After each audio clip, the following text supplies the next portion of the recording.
Sword of Coming, episode 124. Untuk melihat video selengkapnya, sahabat bisa kunjungi playlist yang telah Sabta Novel sediakan. Yo mari, kita berimajinasi bersama dan masuk ke alur ceritanya.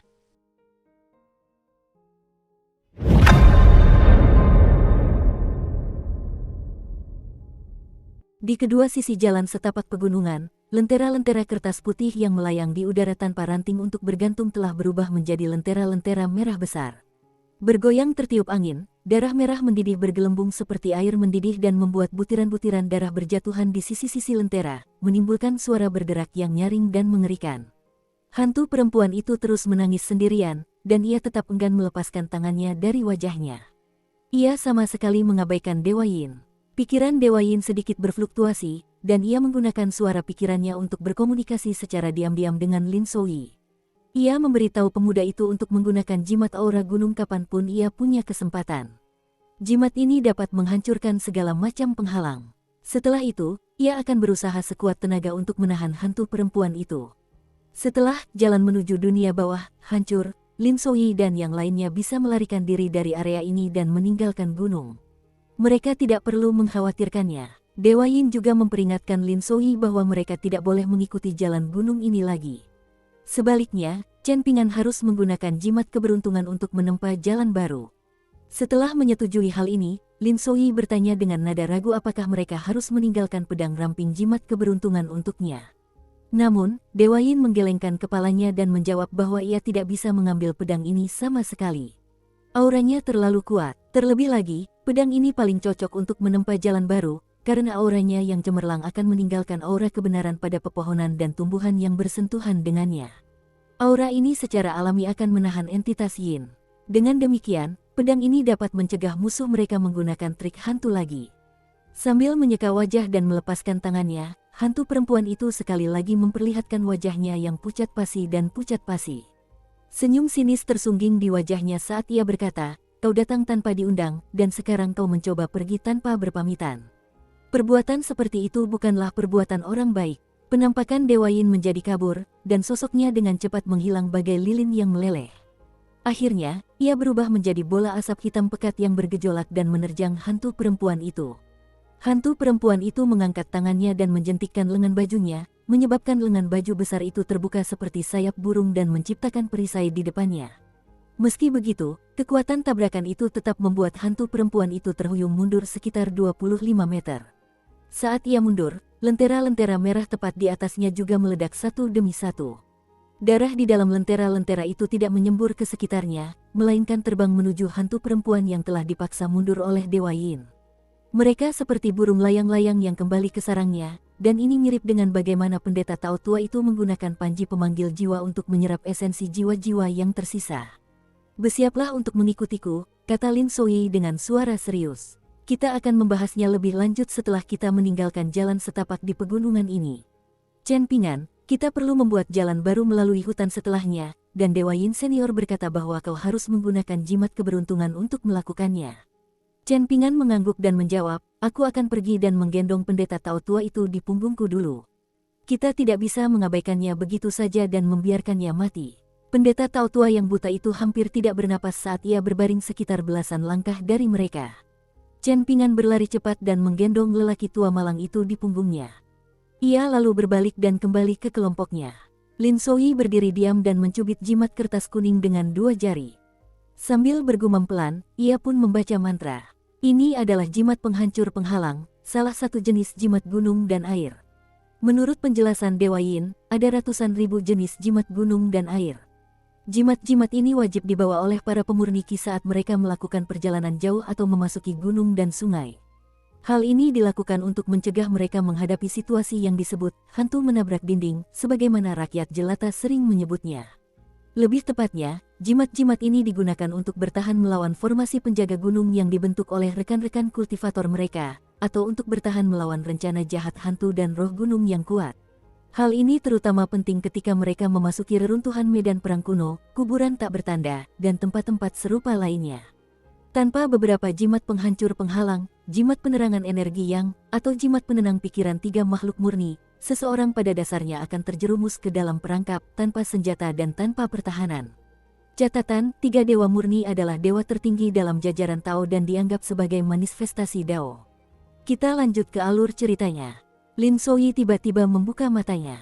Di kedalaman matanya, seberkas cahaya keemasan melintas dengan cepat. Ikuti jimatnya, katanya dengan suara hikmat. Yang lain menoleh, hanya untuk melihat jimat penghancur penghalang melayang menjauh dari jari-jari Lin Souyi dan melayang di udara setinggi kepala.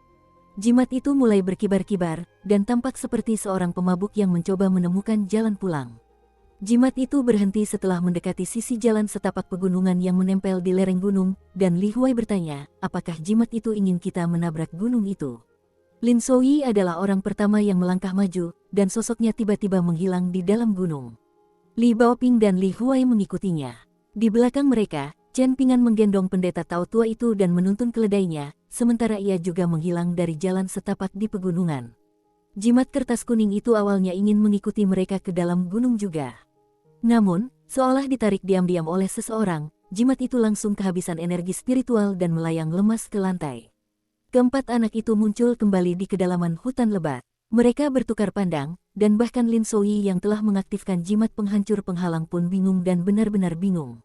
Chen Pingan meminta Lin Souyi untuk menggendong pendeta Tao tua itu terlebih dahulu. Ia kemudian memanjat pohon yang tinggi dan mengamati sekeliling dari titik tertingginya. Mereka tampaknya berada di jurang yang dikelilingi pegunungan di 3 sisinya. Meskipun penglihatan Chen Pingan sangat baik, ia tetap tidak dapat melihat sekeliling dengan jelas. Ia hanya dapat melihat garis samar. Sebelum meninggalkan jalan setapak pegunungan, Dewa Yin dan hantu perempuan itu terlibat dalam pertempuran sengit di kejauhan. Suara ledakan lentera tak henti-hentinya terdengar. Namun, setelah menggunakan jimat penghancur penghalang untuk melarikan diri, lingkungan mereka tiba-tiba menjadi sunyi senyap. Hutan itu sunyi senyap, dan tak terdengar sedikit pun gemerisik.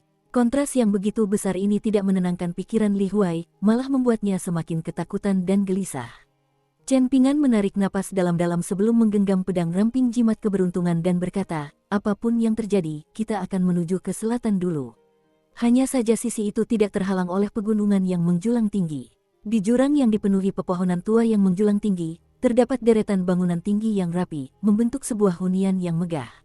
Ukuran dan kemewahan hunian ini bahkan melampaui para jenderal dan menteri di dunia fana, dan mungkin hanya hunian raja-raja daerah yang dapat menandinginya. Sebuah plakat bertuliskan huruf-huruf emas, air indah angin mulia, tergantung tinggi di gerbang kediaman, dan goresan huruf-huruf ini dipenuhi dengan kekuatan yang begitu dahsyat sehingga tampak seperti karya seorang dewa. Di luar gerbang terdapat sepasang singa batu besar, masing-masing setinggi 2 manusia.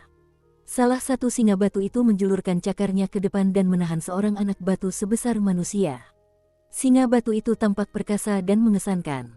Udara beriak, dan seorang lelaki tua berpakaian biru dan memegang lentera merah besar berjalan keluar dari tengah gangguan ini. Dia tidak lain adalah menteri istana dari kantor ritual Kementerian Personalia. Lelaki tua itu mendesah, alisnya berkerut dalam. Jelas ia yakin kunjungan ini akan sangat merepotkan. Ia menancapkan gagang lentera di bawah salah satu kaki singa batu, dan kediaman yang awalnya gelap dan suram, dingin, dan kosong, seketika dipenuhi cahaya. Tinggi dan rendah, di kejauhan dan di dekatnya, hampir 1000 lentera menyala bersamaan. Pintu-pintu yang tak terhitung jumlahnya didorong terbuka, dan tidak kurang dari 100 orang berjalan keluar, wanita-wanita muda yang cantik, pengurus rumah tangga yang tua, pengurus kandang dan juru masak, pembantu dan pelayan, tukang kebun dan pengurus rumah tangga, dan seterusnya. Seolah-olah mereka semua telah menerima perintah dari tuan mereka pada saat yang sama dan hendak mulai bekerja. Akan tetapi, hampir semuanya pucat pasi, tanpa sedikit pun ekspresi di mata mereka. Di sebuah taman di dalam kediaman itu, seorang anak laki-laki muda yang lumpuh dan seorang anak perempuan berwajah bulat meringkuk bersama sambil bersandar di dinding. Darah mengalir dari 7 lubang di wajah anak laki-laki lumpuh itu, dan jelas ia telah menderita luka parah. Kemungkinan besar ia tidak akan bisa berjalan jauh bahkan jika diizinkan pergi. Untuk melawan hantu perempuan yang luar biasa kuat saat itu, anak laki-laki lumpuh itu telah memanggil huruf-huruf perak, penakluk setan dan penangkap hantu, dari panji dan memasukkannya ke titik-titik akupuntur di wajahnya. Ini adalah teknik jahat yang akan sangat membahayakan pikiran dan jiwanya. Sementara itu, gadis kecil itu telah melukai tangan dan lengannya beberapa kali, menyebabkannya kehilangan banyak darah. Hal ini diperparah oleh fakta bahwa ia telah bersentuhan dengan sebagian energi yin dari hantu perempuan itu. Ia masih pusing saat itu, dan rasanya ingin muntah. Ketika lentera-lentera menyala, raut wajah anak laki-laki yang lumpuh itu semakin muram. Ia buru-buru mengulurkan tangan untuk menutupi mata gadis kecil itu. Yang tampak di hadapan anak laki-laki itu adalah tumpukan kerangka kering dan membusuk. Nyatanya, hanya separuh bagian atas kerangka-kerangka ini yang terlihat di atas tanah. Kerangka-kerangka itu tersusun rapat, seolah-olah ditanam seperti sayuran di kebun. Setidaknya ada 40 hingga 50 set kerangka. Anak laki-laki muda yang lumpuh itu merasakan sedikit keputusasaan. Ini karena salah satu kerangka secara mengejutkan memiliki tulang belakang berwarna emas samar. Anggota tubuhnya juga seputih giok murni, dan jelas bahwa orang ini adalah seorang pemurniki yang telah mencapai 5 tingkat tengah dan memperoleh cabang emas dan daun giok. Menurut pendeta Tao tua yang buta itu, hanya pemurniki yang sangat kuat di antara rekan-rekan mereka di 5 tingkat tengah yang dapat mencapai fenomena semacam ini.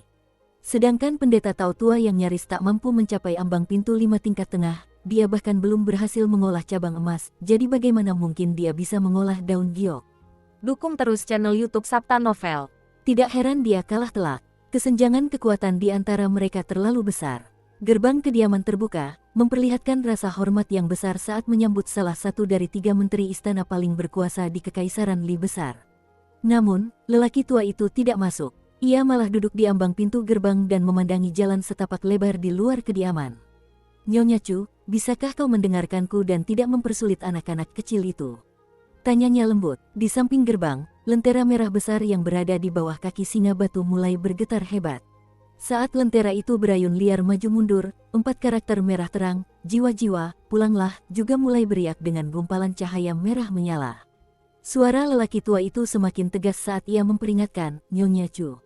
Jika terjadi sesuatu pada anak-anak di wilayahmu, apalagi kediaman ini, bahkan Kekaisaran Li Agung pun akan menderita bencana besar. Namun, sungguh disayangkan hingga kini belum ada jawaban.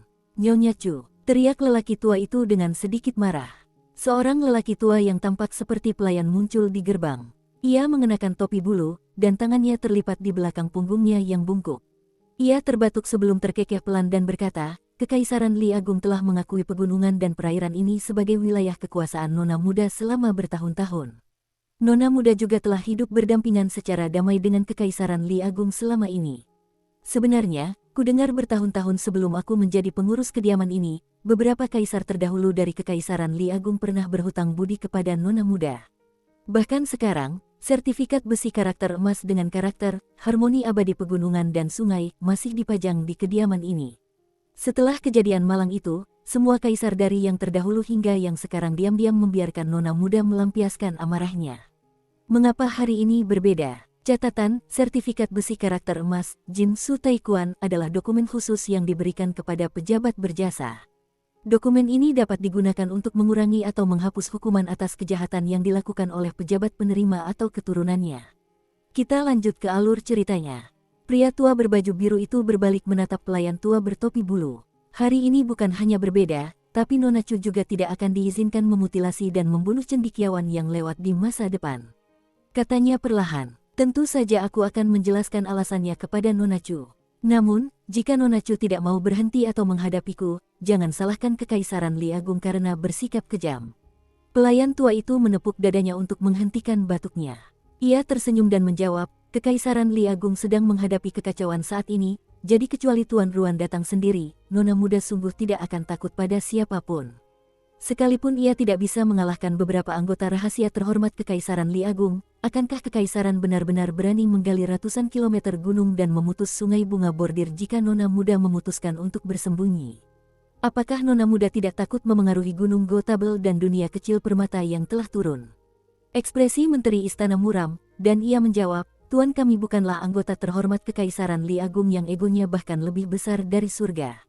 Ia selalu membenci mereka yang mengambil 1 mil ketika diberi 1 inci.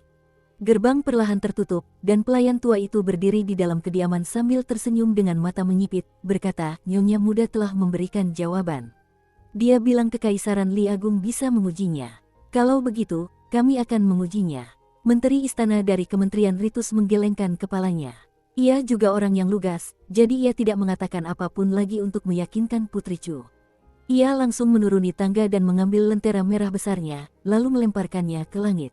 Sosoknya perlahan memudar. Sementara itu, lentera itu naik ke langit bagaikan bulan merah. Chen Pingan dan yang lainnya memasang ekspresi serius saat mereka berdiri di jalan di luar kediaman besar itu. Tak seorang pun di antara mereka yang menyangka bahwa mereka akan tiba-tiba menemukan hunian mewah seperti itu jauh di dalam hutan pegunungan liar. Chen Pingan bertugas menebas dahan dan semak-semak dengan jimat keberuntungan dan membuka jalan bagi mereka. Saat ini, ia juga terengah-engah karena sedikit kelelahan.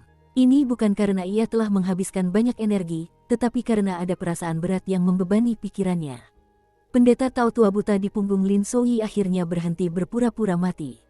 Ia menamparkan dirinya sendiri dan berkata sambil menangis, siapa sangka hantu perempuan itu begitu kuat. Tapi, aku berani memprovokasinya, dan aku bahkan bermimpi membunuh iblis dan menaklukkan iblis. Oh, mataku yang tua benar-benar buta. Sungguh, mataku yang tak berguna ini tidak buta sia-sia. Lin Soyi merasa sangat takut, dan dia buru-buru membiarkan pendeta tahu tua itu melompat turun dari punggungnya. Li Huai bersembunyi di belakang Li Baoping, dan wajah Li Baoping pun sedikit pucat saat dia menarik lengan baju Chen Pingan dan bertanya dengan suara pelan, Paman Junior, apakah kamu takut? Chen Pingan mengangkat tangannya untuk menyeka keringat di dahinya. Ia mengangguk dan menjawab, tentu saja aku takut. Tapi, tidak perlu khawatir. Masih ada aku dan Lin Soyi. Dulu aku merasa ingin mencobanya, tapi sekarang, kemampuanku yang seadanya itu hanya cukup untuk membuatnya sedikit menggoyangkan jarinya, kata Lin Soyi sambil tersenyum getir. Chen Pingan memasukkan jimat keberuntungan ke dalam sarungnya dan mengembalikannya kepada Li Baoping. Melihat ekspresi bingung di wajah Li Baoping dan Lin Soyi, ia menjelaskan, sebentar lagi aku coba. Hantu perempuan itu tidak takut pada jimat keberuntungan dan juga tidak takut pada jimat Lin Soyi, tapi dia takut pada tinju. Tanya Li Huai dengan ekspresi naif. Chen Pingan tidak menjawab, dan dia mulai menenangkan napasnya dan memfokuskan pikirannya.